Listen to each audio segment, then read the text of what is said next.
Британската фирма Фенвик Елиот ќе ја советува македонската влада за проектите кои ќе се градат со британски пари, соопштија владини извори за Телма. Компанијата консултант била избрана од страна на координативното тело на владата за арбитражни постапки во конкуренција со 3 фирми кои доставиле понуда. Конкретно за брзата пруга, премиерот Мицковски рече дека Министерството за финансии ќе може да се обрати до 20 на финансиски институции за да ги обезбеди потребните 1,7 милиарди евра. Пошто ќе објави тендер и онаа која ќе даде најдобри услови за финансирање ќе биде избрана.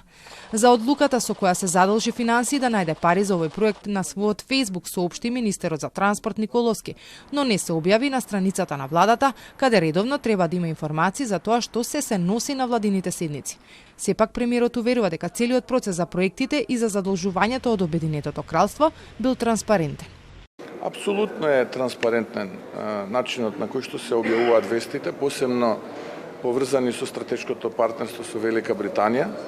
Ние нема никогаш да си дозволиме во парламентот на швейцарски начин да усвојуваме закони со европско знаме, како што беше оној закон за коридорот 8 и коридорот 10D.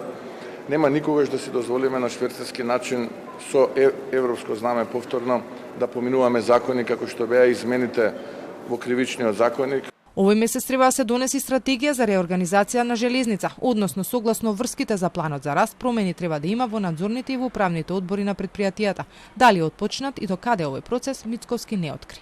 Пред известно време земјава со Британија подпиша договор за соработка со што на располагање доби 6 милиарди евра за финансирање на капитални проекти. Освен изградба на брза пруга од Табановце до Гевгелија, според најавите, следните средства кои ќе се влечат ќе бидат за изградба на клинички во Штип, болници и студентски дом.